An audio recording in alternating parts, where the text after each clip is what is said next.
Hello and welcome all. Myself Neetu Gupta, Masters in Law from NLS Bangalore.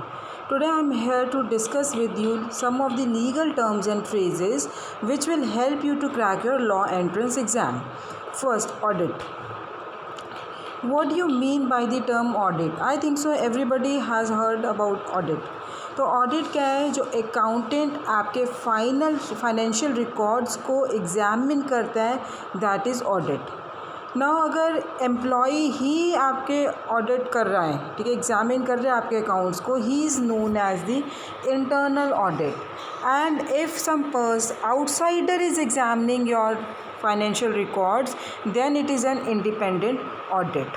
Is it clear? So this was the term audit. Next, auditor. Auditor क्या है? जो आपके accounts को examine कर रहा है, he is known as the auditor.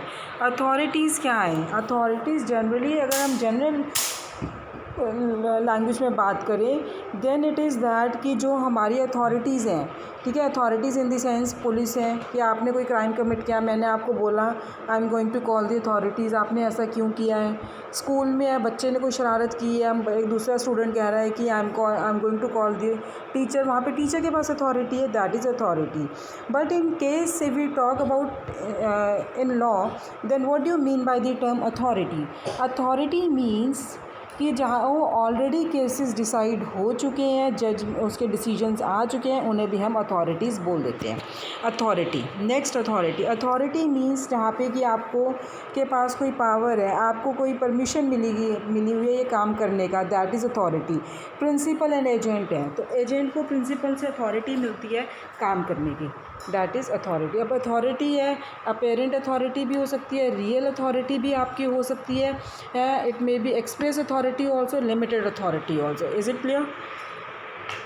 Next, authorise. Authorise means officially आप किसी को कोई पावर दे रहे, कोई एक्ट करने के लिए. एवोल्यूशन मीन्स अगर जब आपकी कोई दो प्रॉपर्टीज़ हैं और दो प्रॉपर्टीज़ का बॉर्डर चेंज हो रहा है, किस वजह से चेंज हो रहा है? Due to natural course. Award में है कि कोई आपका आर्बिट्रेटर कोई डिसाइड आपके लिए डिसीजन दे रहा है, कोई जजमेंट आई है, that is award. Next, bachelor of laws. Bachelor of laws क्या है? लॉ करने जा रहे हो भैया आप, तो वहाँ पे क्या है कि जो लॉ की डिग्री है, LLB जिसे बोला जाता है, ठीक है, LLB बोला जाता है, तो उसमें क्या है, जब वो आप डिग्री कंप्लीट कर लेते हो, that is bachelor of laws.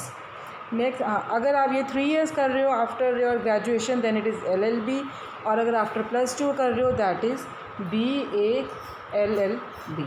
Is it clear? Next, back to back life sentences. Back to back life sentences में क्या है?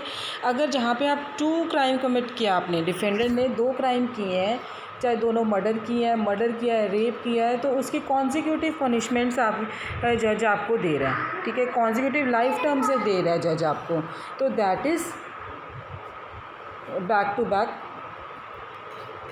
Life sentence. Next, bad debt. Bad debt means जो कभी वापस नहीं आ रहा, that is uncollectable debt. It is uncollectable debt. अब इसमें प्रॉब्लम क्या है? The problem is to determine when a debt is realistic debt, which means there must be some evidence of uncollectibility और a lengthy passage of time. इसीलिए that is a bad debt. Bad faith. Bad faith क्या है? जहाँ पे आप कोई contract कर रहे हो किसी से, but you have intention not to perform that contract, not to perform fulfil that facts and circumstances of the case. Is it clear? So you are violating basic standards of honesty in dealing with the others. That is bad faith. Next, bail. Bail में क्या है कि when you are committing certain crime and that crime is not much serious crime, then judge can give you a bail also. उसमें क्या है, आपको bail bond भरना पड़ेगा, कितने अमाउंट का है, एंड जजेस आपके अटेंडेंस के लिए भी कह सकते हैं कि in next hearing you have to appear in the court. So bail क्या है? बेल जनरली आपको ग्रांट की जाती है. It is a right to get your bail अगर आप कोर्ट के अकॉर्डिंग बेल बॉन्ड फिल कर रहे हो, अपने अपेरेंस कोर्ट में ला रहे हो, that is a bail. Next bail bond. Bail bond अभी हमने बात किया है कि जब आपको बेल देता है कोर्ट तो वो बोलते हैं बेल बॉन्ड भरो, दैट इज़ इतने अमाउंट का भरो। तो ये जो बेल अमाउंट है, अगर पर्सन डिसअपियर हो जाए, नहीं अपीयर हो रहा है कोर्ट में, उसका bond amount will be forfeited. और वो कब तक फोरफिटेड होगा? Unless defendant is found and returned. Now next is bail bondsman. It is जो ये बेल बॉन्ड्समैन है, यहाँ ये प्रोफेशनल एजेंट है इंश्योरेंस कंपनी के लिए, जो कि स्पेशलाइज्ड होता है बेल बॉन्ड्स में। ये जो लोग चार्ज होते हैं क्राइम्स, उन्हें बेल बॉन्ड्स देते हैं, and it is awaiting trial and order to have them released. Next bailee. Bailee means there are two terms, bailor and bailee. तो पहले मैं आपको ये बता रही हूँ, बेल मीन्स यहाँ पे क्या है, जो ये कॉन्ट्रैक्ट का टॉपिक है, बेलमेंट टॉपिक है, उसमें ये टर्म्स यूज़ होती हैं bailor and bailee generally. Bailment क्या है? यहाँ पे आप बेलमेंट के कॉन्ट्रैक्ट में एक पर्सन दूसरे को अपने गुड्स दे रहा है किसी पर्पस के लिए, फॉर सम पर्पस, ठीक है। अब जब वो पर्पस फुलफ़िल हो जाता है, the other person returns those goods. तो जो गुड्स पहले डिलीवर कर रहे हैं, he is known as the bailor, and जिसको जो बाद में दे रहा है, तो he is known as the bailee. For example आपने अपनी ड्रेस ड्राई क्लीन के लिए दी है। जब ड्राई क्लीन के लिए आप दे रहे हो, यू आर दी बेलर, तो बेली की रिस्पॉन्सिबिलिटी है, मींस ड्राई क्लीनर की रिस्पॉन्सिबिलिटी है कि आपकी ड्रेस को वो केयरफुली रखे, ऑर्डिनरी मैन की तरह आपकी ड्रेस का ध्यान रखे और अच्छे से वो ड्राई क्लीन करके आपको वापस दे दे। He is known as the bailee. Is it clear? So bailee को हम क्या कह सकते हैं? We can also say custodian, with whom some article is left, usually pursuant to a contract, who is responsible for safe return of article to the owner when a contract is fulfilled. Is it clear? Next, bailiff. Bailiff क्या है? ये court का officer है जो कि court room में सारे matters handle करते हैं ऑन बिहाफ ऑफ द जज, on behalf of the clerk. Bailment मैंने आपको एक्सप्लेन ऑलरेडी कर दिया है कि आप किसी को गुड्स दे रहे हो, ठीक है, लेकिन वो है कि जब वो आपसे पर्पस फुलफ़िल हो जाए, वो उसके बाद आप वापस वो बेली उसको वापस दे रहे हैं, that is known as bailment. Bailor भी मैं ऑलरेडी आपको एक्सप्लेन कर चुकी हूँ। अब बेलर मीन्स कि जो पर्सन गुड्स दे रहा है, जैसे अभी ड्राई क्लीन वाला मैंने आपको एग्जांपल दिया से, वो है bailor. Now bait and switch.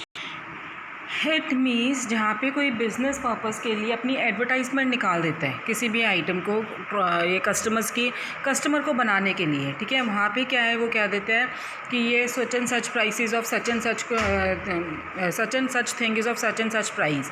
जब वो कस्टमर उसके पास आ जाता है तो वो बोलता है कि ये तो बहुत पुअर क्वालिटी है ये, या फिर यहाँ हमारे पास अवेलेबल नहीं है, आप इस पे स्विच ऑफ कर सकते हो, अगर आपको ये इसकी ज़रूरत है, ये बहुत अच्छी क्वालिटी है। तो it means that is bait and switch. For example electronic है कुछ भी, you can say there is any electronic thing, जैसे कोई आपके टेलीविजन्स हो गए हैं, एलईडीज़ हैं। तो इस तरह के क्या है कि जब आप जाते हो, उन्होंने एडवर्टाइजमेंट के अकॉर्डिंग आप जा रहे हो, तो वो क्या कह रही है, ये तो ये तो ज़्यादा टाइम के लिए वर्क नहीं करेगा, ये लो क्वालिटी, आप हाई क्वालिटी पे शिफ्ट हो जाओ, लेकिन जो थोड़ी एक्सपेंसिव है, that is bait and switch. Next, balance due.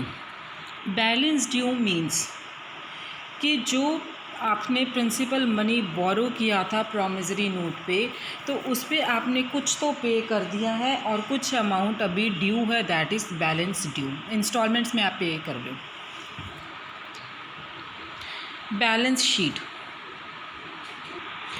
ये तो सबने सुना होगा बैलेंस शीट के बारे में। तो ये कोई भी बिज़नेस की एसेट्स हैं, लाइबिलिटीज़ हैं, जो कि मंथली बेसिस पे भी प्रिपेयर की जा सकती हैं, क्वार्टरली भी, एनुअली भी, it is according to the business, ठीक है। ये सारा उसमें दिखाता है कि ये बिज़नेस ओवरऑल कंडीशन क्या है, बिज़नेस की प्रॉफिट में जा रहा है, लॉस में जा रहा है, that is a balance sheet.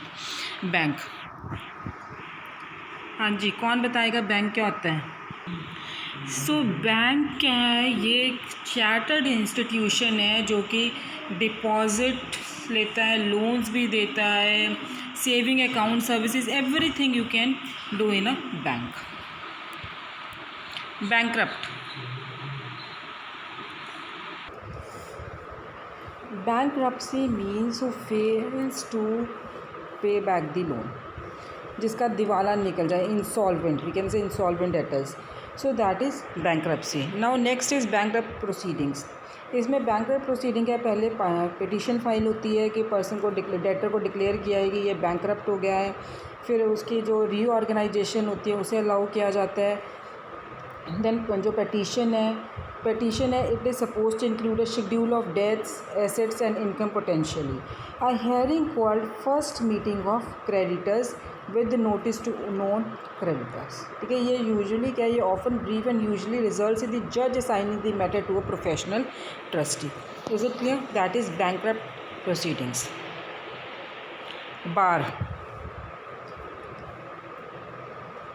क्या है? ये क्या है, ये कलेक्टिवली जो सारे लॉयर्स हैं, ठीक है, वो क्या है, बार कौन, जैसे हम कहते हैं कि bar council of Punjab and Haryana, bar council of so and so state. ठीक है, तो दैट इज़ बार. तो which comes from the bar or railing which separates the general spectator area of the court room from the area reserve for जजेस, attorneys, parties and court officials. A party to a case or criminal defendant is before the bar when he or she is inside the railing. ठीक है, to prevent some legal maneuver during a lawsuit due to running out of the time to file, to prohibit and keep someone from entering a roof, building or real property. Bar association ये क्या, ये organisation है lawyers की. बार examination क्या है कि when you complete your law, उसके बाद हर एक स्टेट का बार एग्जामिनेशन होता है, that you have to clear. ठीक है, examination given in each state by either the highest court or if an integrated bar by the state bar association for admission as an attorney. अभी आपने ये नहीं है कि आपने लॉ कंप्लीट कर लिया you can straight way can practice. नहीं, अगर आपको लाइसेंस मिलेगा, और लाइसेंस कैसे मिलेगा, बार का एग्ज़ाम दोगे तो. अभी जैसे ऑल इंडिया बार एग्जामिनेशन AIB है. Next, bargain. What do you mean bye bargain? Bargain means कि ये एक म्यूचुअल एग्रीमेंट है, कॉन्ट्रैक्ट है दोनों पार्टीज़ में, जो कि वॉलंटरली टर्म्स एंड कंडीशन है, एक्सचेंज ऑफ कॉन्सिडरेशन है, that is bargain. Suppose a good day. Is it clear? So I end up my lecture here. I'll come with some more legal terms and phrases in the next session. Thank you.